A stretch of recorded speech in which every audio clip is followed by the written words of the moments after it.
আজি মই মাংসৰ এটা বেলেগ ৰেচিপি বনাইছোঁ। দেখিবলৈ বহুত সুন্দৰ আৰু খাবলৈও বহুত টেষ্টি হয়। চাওকচোন। নমস্কাৰ, MH কিটচেনলৈ আপোনালোকক স্বাগতম জনাইছোঁ। এই ৰেচিপিটো বনাবৰ কাৰণে 400 গ্ৰাম হাড় নথকা মাংস ল'লোঁ। তাত 1 চামুচ জিৰা, 1 চামুচ ধনিয়া পাউডাৰ আৰু আধা চামুচ ৰেড চিলি, আদা নহৰু পেষ্ট আৰু 4 চামুচমান দৈ দি গোটেইখিনি মই ভালদৰে সানি ল'লোঁ।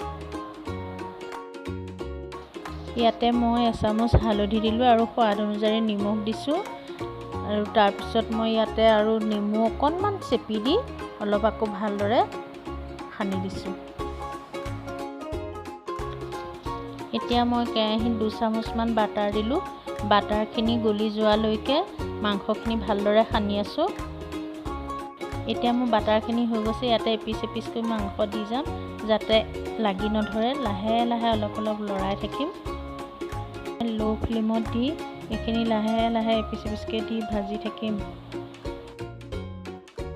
ইতিমধ্যে মোৰ মাংসখিনি ভজা হৈ গৈছে। এতিয়া মই লাহে লাহে এখন থালিত কাঢ়ি অলপ ঠাণ্ডা হ'বলৈ দিম। এতিয়া কেৰাহীত থকা বাটাৰখিনিতে মই সৰু সৰুকৈ কাটি থোৱা পিঁয়াজ অলপ দি ভাজিম। এতিয়া পিঁয়াজখিনি কেঁচা গোন্ধটো মাৰ গৈছে। ইয়াতে মই প্ৰেছ কৰি থোৱা বিলাহী অলপ দি দিম। দি লগে লগে মই নিমখ দিম আৰু লৰাই দিম। এইখিনি মই লাহে লাহে লৰাই ভালদৰে ভাজিবলৈ দিম যাতে তেল তেল উঠি আহে আৰু কেঁচাবিলাক গোন্ধ নাইকিয়া হৈ যায়। এতিয়া ইয়াৰ পৰা যেতিয়া তেলখিনি বিৰিঙিবলৈ ধৰিছে, ইয়াতে মই 1 চামুচ জিৰা পাউডাৰ, 1 চামুচ ধনিয়া, 1 চামুচ ৰেড চিলি দি অলপ লৰাই ভাজিম। এতিয়া ইয়াতে মই ভাজি থোৱা মাংসখিনি দি ভালদৰে মিহলাই পেষ্টখিনি যাতে মাংসত লাগি ধুনীয়াকৈ মিলি যায় এয়া ভাজি আছোঁ। এতিয়া এইখিনি মোৰ ভজা হৈ গৈছে। ইয়াতে অকণমান মই 2 চামুচমান ক্ৰীম দি দিম। ক্ৰীম নহ'লেও কথা নাই, দৈও দিব পাৰে, ভাল থমা দৈ হ'লে। এতিয়া ক্ৰীমখিনি মই ইয়াত ভালদৰে মিলাই দিম। এইখিনি লাহে লাহে লৰাই চব মিক্স হৈ যোৱাৰ পিছত ল' ফ্লেমতে এইখিনি কৰিব লাগিব।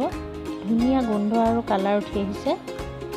এনেদৰে 5 মিনিটমান লৰাই লৰাই ভজাৰ পিছত ইয়াৰ সুন্দৰ ৰং উঠি আহিছে। এতিয়া খাবৰ কাৰণে প্ৰস্তুত হৈ গৈছে। এয়া চাওক, এতিয়া কিমান সুন্দৰ এটা কালাৰ আহিছে। ইয়াৰ সুন্দৰ এটা গোন্ধ আহিছে। এনেদৰে মাংস টেষ্টি হয়, বনাই খাই চাবচোন। মাংসৰ গ্ৰেভিটো আপোনালোকে পোলাওৰ লগতো খাব পাৰে, ৰুটিৰ লগতো খাব পাৰে বা ভাতৰ লগতো পৰিৱেশন কৰিব পাৰে।